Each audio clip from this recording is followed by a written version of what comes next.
vit en paix avec lui-même, vit en paix avec l'univers. Mesdames et messieurs, fidèles téléspectateurs, bonsoir et bienvenue à ce nouveau numéro de votre magazine socio-chrétien Menuram.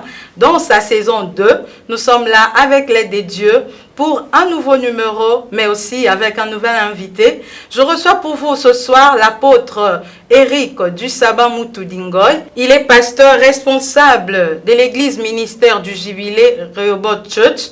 Et il est marié une seule fois et à une seule femme. Il est marié à Madame Sabine Ariel Iranga Mutudi. Et c'est avec lui que ce soir, nous allons aborder un thème qui va vous bénir. Ce thème, c'est la paix, un accusé de réception. Pasteur apôtre Eric du Sabbat Mutudingoy, bonsoir. Bonsoir Madame Clémence. Bienvenue à ce plateau de magazine Menuram. Merci beaucoup. C'est la première fois, mais je sais que ce n'est pas la dernière. Oh oui, c'est la première et j'espère pour moi qu'il n'y en aura pas trop.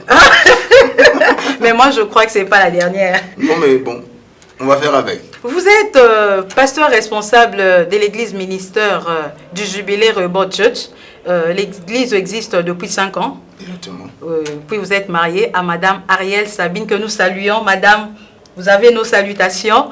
Et avec elle, vous avez combien d'enfants? 5 enfants exactement, donc 3 filles puis 2 garçons. 5 enfants, jusque-là ou bon? On est encore en train de réfléchir.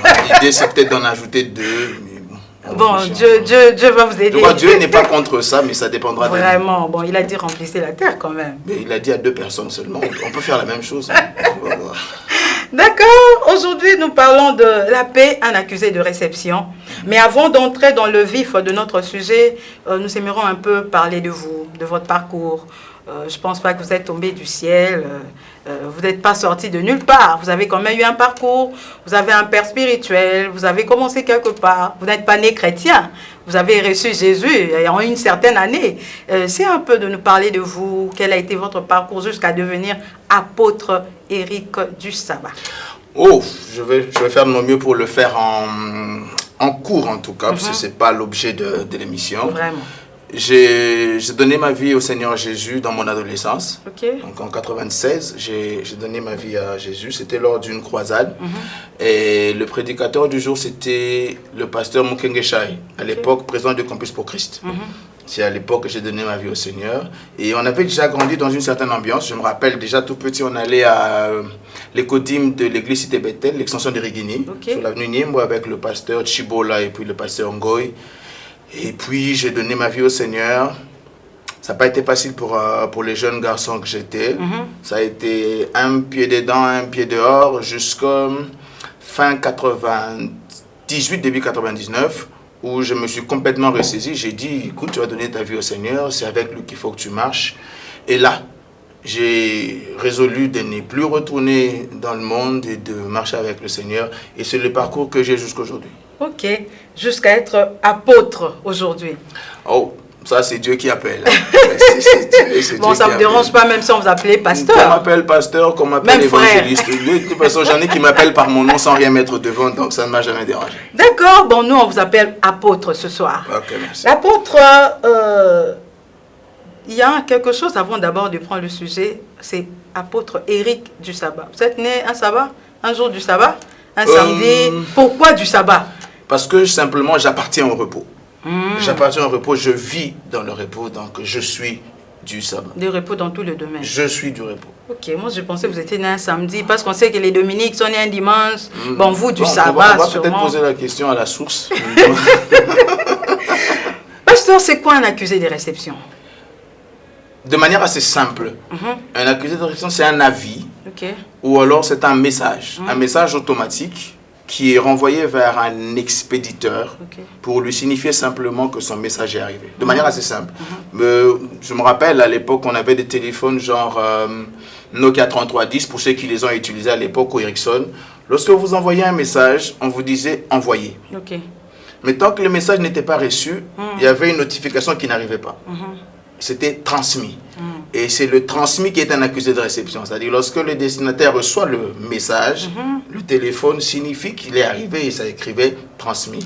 Donc de manière assez simple, c'est ça un accusé de réception. Même dans l'administration, quand on vient déposer un courrier, on vient avec l'original dans une enveloppe et puis on a une copie sur laquelle celui qui reçoit le courrier signe pour dire nous avons accusé réception de la lettre. Donc c'est au fait ça. Vous allez aussi vous demander par rapport à ça ce qu'on voit dans les administrations quand vous déposez un document.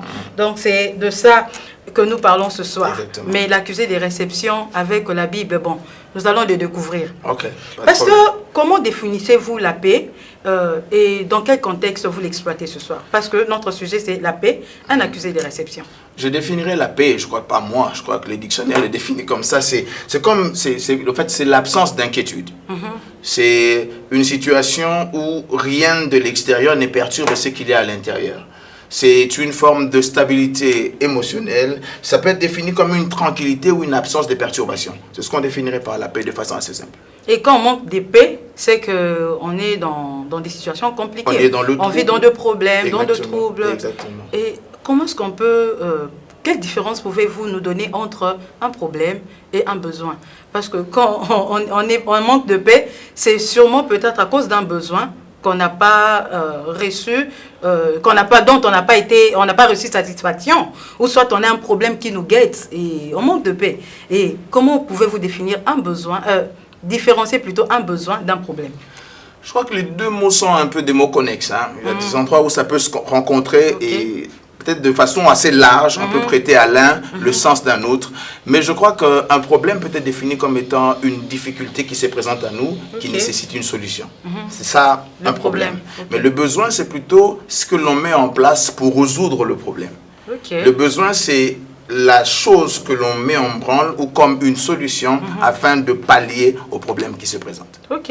Il y a un passage de la Bible qui nous dit de faire connaître nos besoins à Dieu. Et comment est-ce qu'on peut faire connaître le besoin à Dieu? Parce que ces problèmes, ce besoin plutôt, ça doit résoudre un problème. Comment est-ce qu'en tant qu'enfant de Dieu, on peut faire connaître à Dieu nos besoins? Je crois que le passage dont vous parlez, c'est Philippiens chapitre 4. Bon, c'est vous qui êtes pasteur. C'est le verset 6 et puis le verset 7. La Bible dit au verset 6, « Ne vous inquiétez donc de rien, mais en toute chose, faites connaître à Dieu vos besoins par des prières, des supplications, avec des actions de grâce. » Et le verset 7 dit, « Et la paix de Dieu, qui surpasse toute intelligence, gardera vos cœurs et vos pensées en Jésus. » Alors, pour répondre à votre question, comment faire connaître à Dieu ses besoins? On lui fait connaître les besoins par nos prières et nos supplications. Je voudrais ici dire quelque chose de très important qui, dans ma vie de chrétien et de pasteur, je me suis rendu compte que c'est un problème pour beaucoup de gens. C'est au fait, quand nous venons prier, nous avons tendance à ne pas présenter à Dieu nos besoins. Nous avons tendance à présenter à Dieu les voies par lesquelles il peut répondre à nos besoins. Vous voyez, une femme qui est stérile, qui a besoin d'un enfant, ne doit pas demander à Dieu de guérir sa stérilité. Elle doit plutôt demander à Dieu un enfant. Parce que le besoin, ce n'est pas la guérison de la stérilité. Le besoin, c'est un enfant. Parce qu'il y en a qui ne sont pas stériles, mais qui n'ont pas d'enfant parce qu'ils ne veulent pas en avoir. Alors, quand on vient prier Dieu, quand on présente le besoin, on ne présente pas les voies par lesquelles Dieu peut résoudre le besoin. Ça, c'est du domaine de Dieu. Tout ce que Dieu nous demande, il dit, faites connaître vos besoins. Vous voyez, quand on a faim, on dit, on a besoin de manger. On ne dit pas, si vous faites le foufou, vous ajoutez ceci, je vais manger. Non, le besoin, c'est lequel? Alors, Dieu veut qu'on exprime uniquement le besoin et c'est suffisant.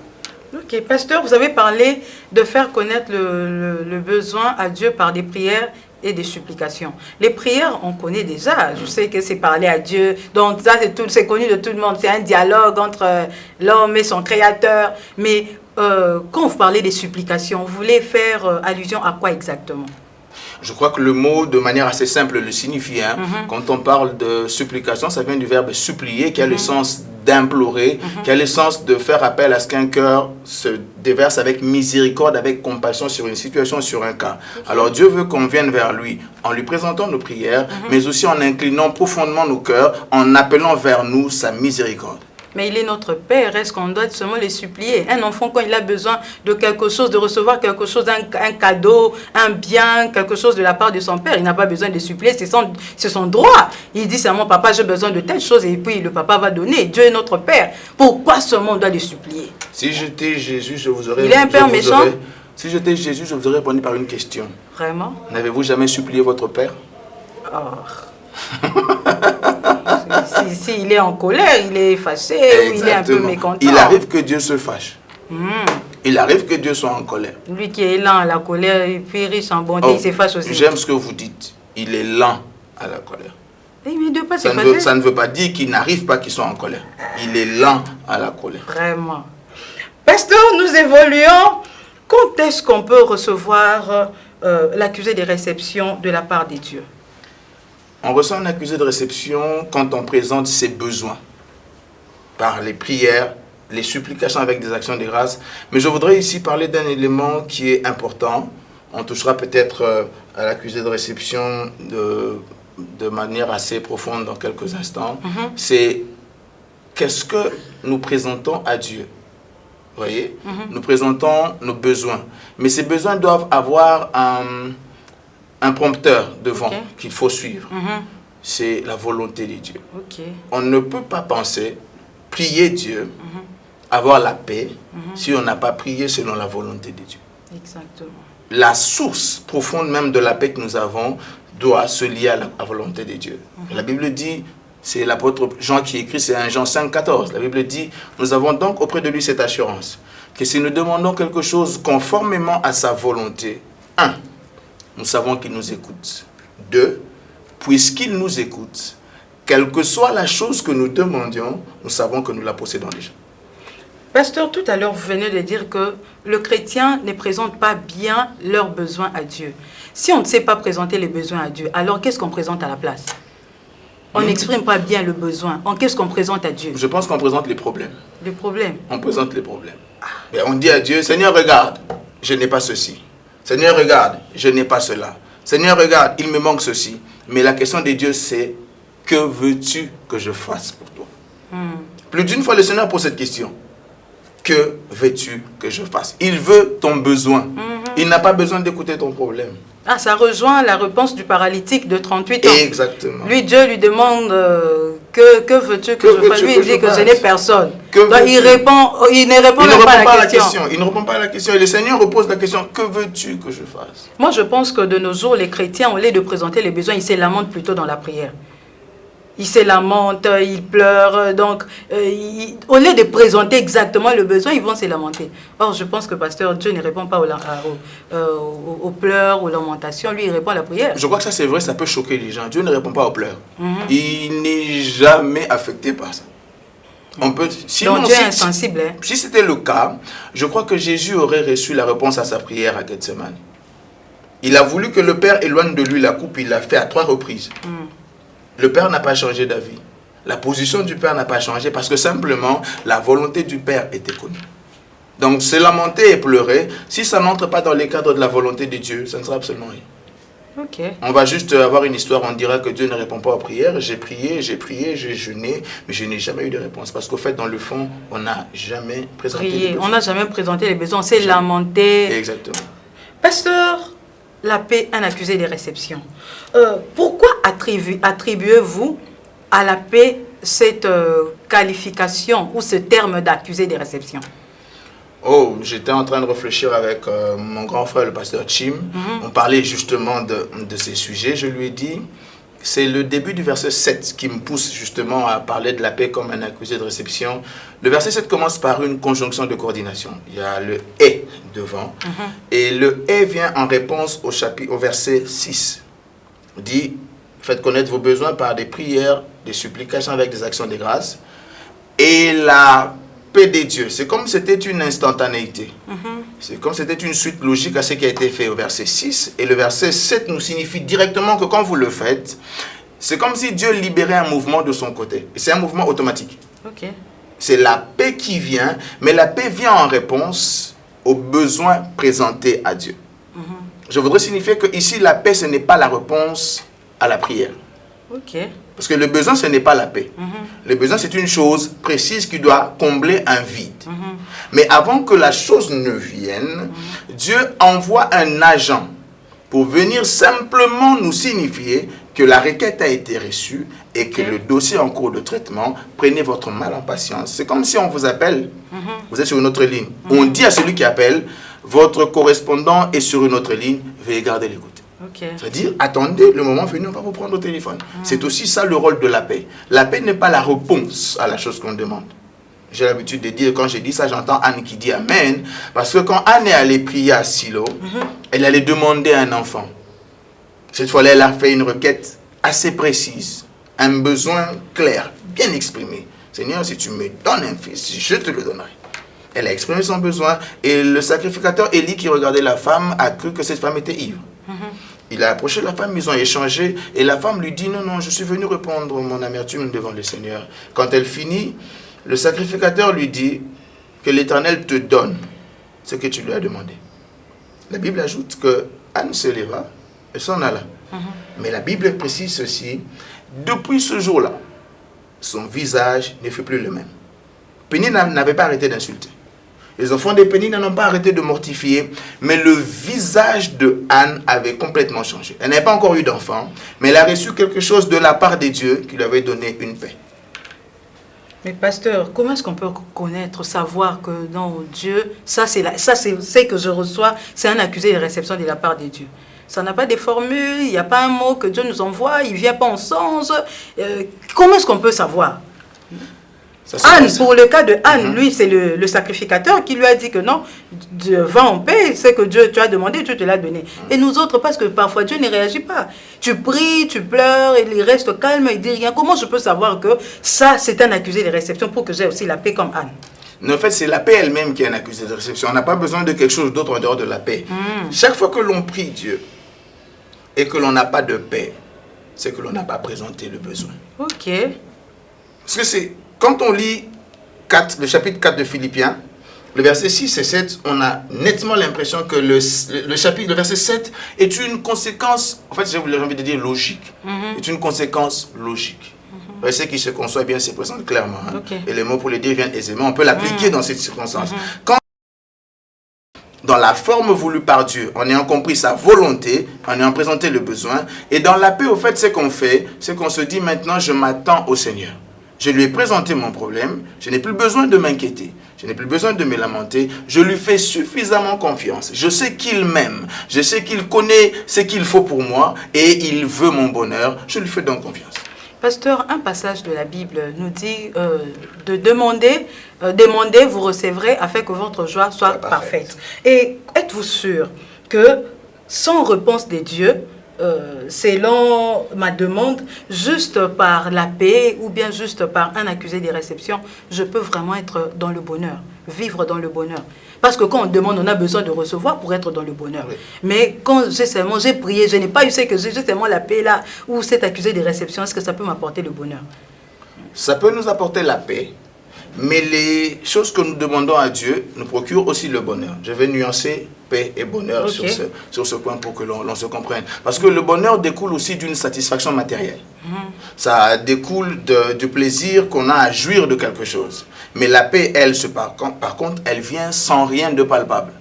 La paix n'a pas besoin qu'on ait quelque chose pour l'avoir. La paix n'a pas besoin que... En fait, la paix, nous anticipons. Dieu veut que nous puissions anticiper sur la chose qu'il va nous apporter. David dit quelque chose que j'aime beaucoup, c'est dans le psaume 94, au verset 19, il dit ceci. Quand de nombreuses pensées s'agitent en foule au-dedans de moi, ce sont tes consolations qui réjouissent mon âme.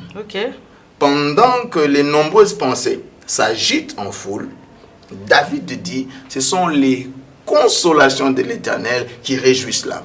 Je crois que l'enfant de Dieu qui va atteindre le bonheur par la possession matérielle de la jouissance de la chose, je voulais dire, doit déjà commencer par se réjouir de la paix que Dieu donne quand il présente son besoin. Qu'est-ce qu'on peut demander à Dieu, pasteur, qui peut nous procurer la paix? Dans la Vandi Boué, Dieu il répond à la prière, mais faite selon sa volonté. Mais qu'est-ce que je peux demander? Donc je demande, mais Dieu me donne la paix par rapport à ce que je demande, la demande ou la requête que j'ai formulée à Dieu. Est-ce qu'il y a des choses qu'on peut demander et puis au Kimiate, où il y a aussi certaines, quand on demande, ça nous procure la paix? Essayez un peu de nous expliquer si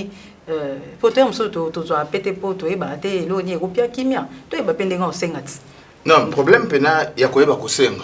To bana lingala kosenga ya problème te. Esengele lindera problème. Esengele c'est la façon de demander, c'est la réponse est dans votre question. Tant qu'on ne demande pas selon la volonté de Dieu, la paix, c'est la paix de Dieu. C'est Dieu qui libère la paix. Et Dieu ne peut pas libérer sa paix là où on n'a pas prié selon sa volonté. Vous voyez? Nous sommes obligés de connaître la volonté de Dieu. L'apôtre, je vais paraphraser ce que l'apôtre Jean est en train de dire aux Romains, chapitre 12. L'apôtre Paul, plutôt, qui dit aux Romains, il dit, afin que vous discerniez quelle est la volonté de Dieu, ce qui est bon, agréable et parfait. Mais le tout passe par le renouvellement de l'intelligence. Vous voyez? L'apôtre Jean dit, vous avez besoin donc d'une intelligence renouvelée, afin que vous puissiez comprendre quelle est la volonté de Dieu. Ce qui est bon, mais pas seulement bon, agréable. Pas seulement agréable, mais aussi parfait. J'ai appris à dire que la volonté de Dieu se finit un peu définie de façon triptyque. C'est-à-dire, ça suit trois voies. Triptyque, je suis en train d'expliquer, ça poursuit. Compliqué. Ça poursuit trois voies. Trois niveaux, si vous voulez. Okay. Il y a la dimension de ce qui est bon. Il y a la dimension de ce qui est agréable. Il y a la dimension de ce qui est parfait. Okay. Vous pouvez être dans ce qui est bon, mais ce n'est pas encore agréable. Vous pouvez atteindre ce qui est agréable, mais ce n'est pas encore parfait. Donc pour que Dieu réponde, il faut atteindre le niveau du parfait. C'est-à-dire vous devez arriver à vous retrouver dans la volonté de Dieu en satisfaisant ce que Dieu veut. Je vais finir pour que je ne perde pas le fil de mon idée.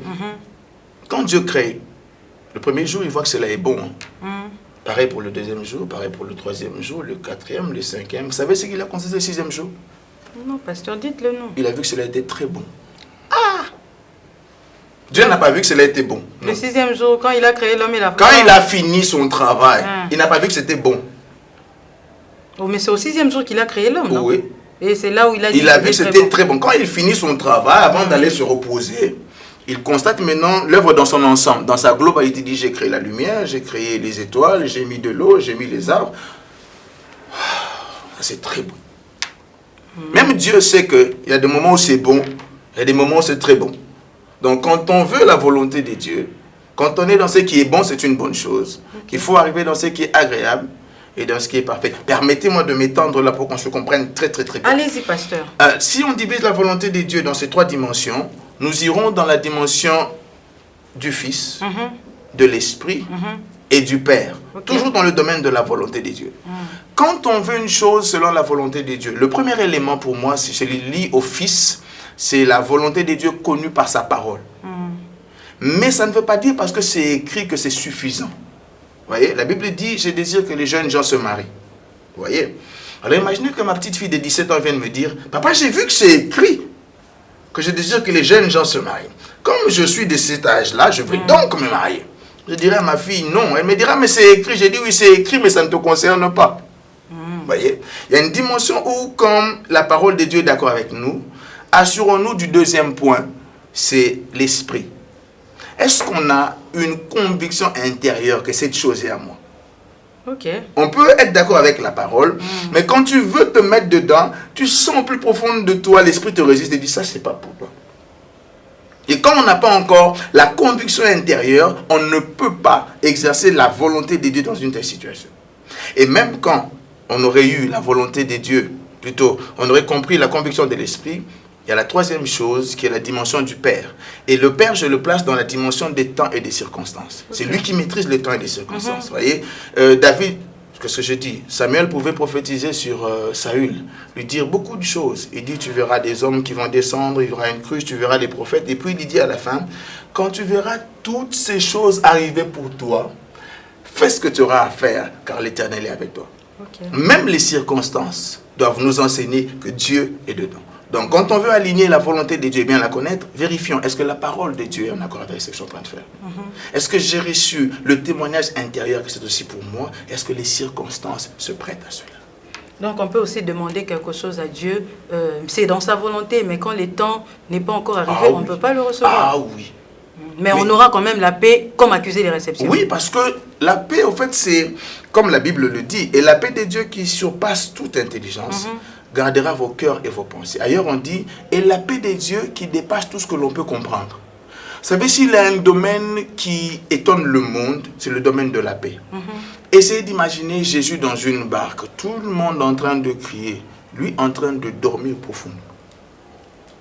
C'est un contraste extraordinaire.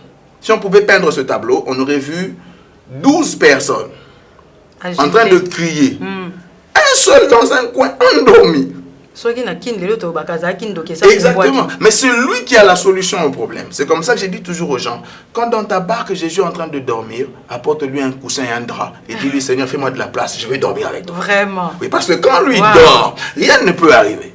Et si on ne comprend pas ça comme ça, c'est pour ça qu'on on se plaint très souvent. Et ceux qui ne se plaignent pas, qu'est-ce qu'on dit d'eux? Ils n'avaient pas de vrais problèmes. Pourquoi un problème aussi sérieux que ça? Il n'a pas paniqué, il n'a pas pleuré, on ne l'a pas vu s'agiter. Ça veut donc dire qu'il n'avait pas de problème. Parce que pour le monde, quand on a un problème, on s'inquiète.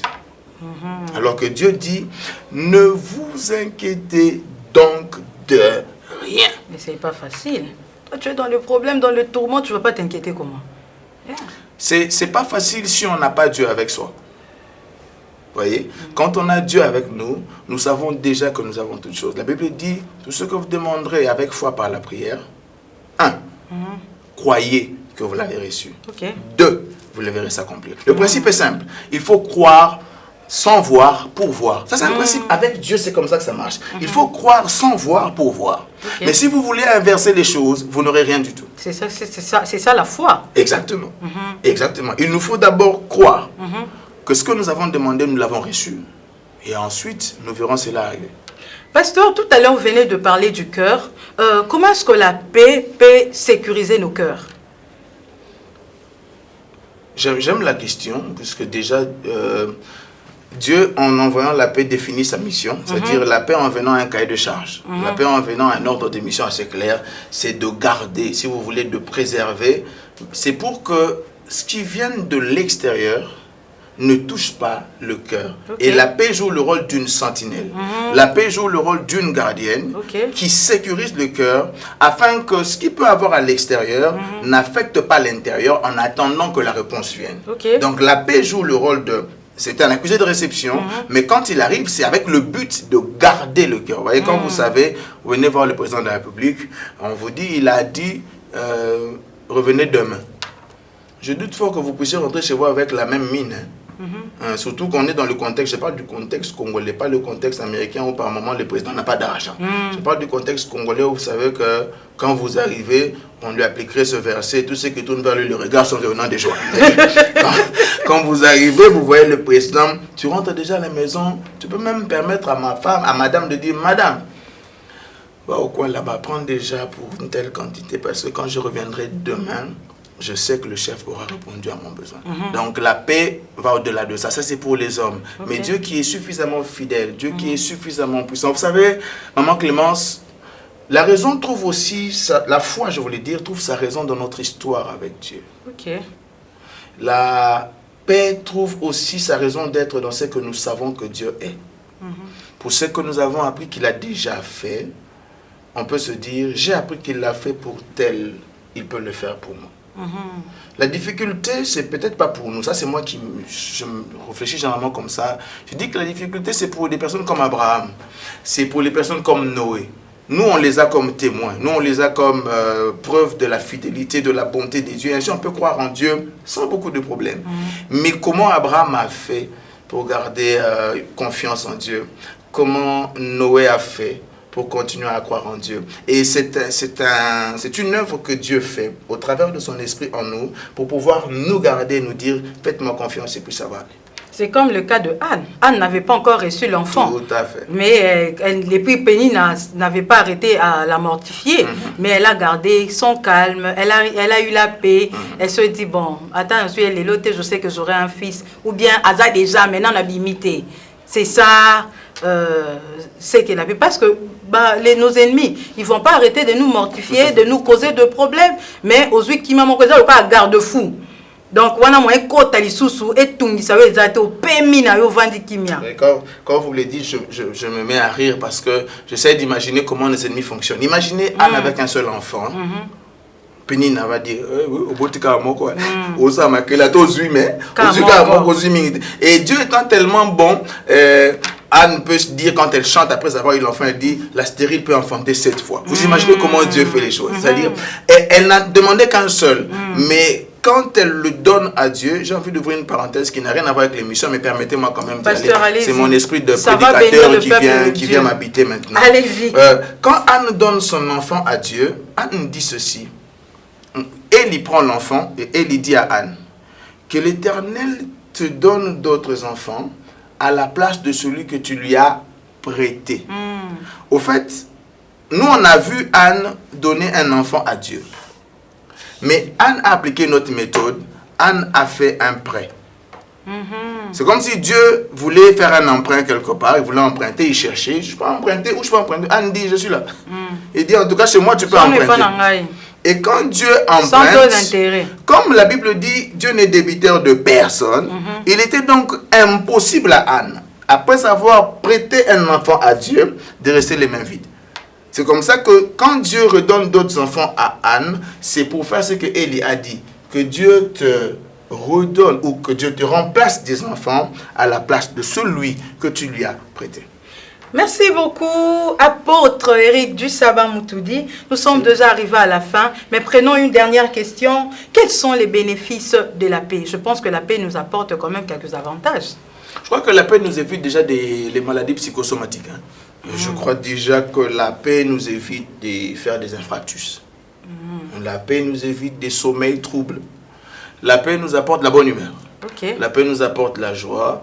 La paix nous apporte aussi de la bonne santé. Oui. Parce que ceux qui généralement s'inquiètent, vous allez entendre, il a fait une chute de tension, une hausse de tension, il a eu tel problème. Et la paix a justement l'avantage. Gastrite, épaille, AVC. Exactement. Alors que la paix nous garde en bonne santé. Exactement, la paix stabilise nos cœurs. Merci beaucoup, apôtre. Nous sommes déjà arrivés à la fin. En conclusion, qu'est-ce que vous pouvez dire en peu de mots? Peut-être quelque chose que vous souhaiterez dire qui n'a pas été posé comme question en ces lieux. Que pouvez-vous nous dire? Non, mais ce que je dirais, c'est une interpellation, un rappel aux enfants de Dieu de toujours présenter le besoin. Ça ne sert absolument à rien de faire autre chose. Vous savez, un jour, je voulais voyager. Je me rappelle, je voulais aller aux États-Unis. Et je n'avais pas d'argent pour acheter le billet d'avion. Je n'avais pas l'argent pour acheter le billet d'avion. Et je disais à Dieu, donne-moi l'argent, envoie les gens me donner l'argent pour que j'achète le billet d'avion. Dieu me dit, qu'est-ce que tu veux?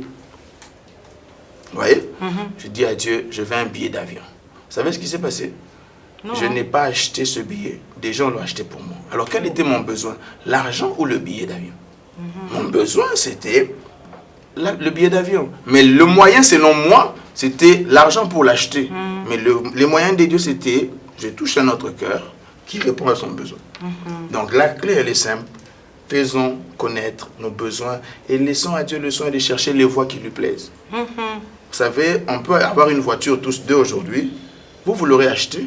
Moi, je l'aurais hérité de quelqu'un. Mais on aura tous eu une voiture.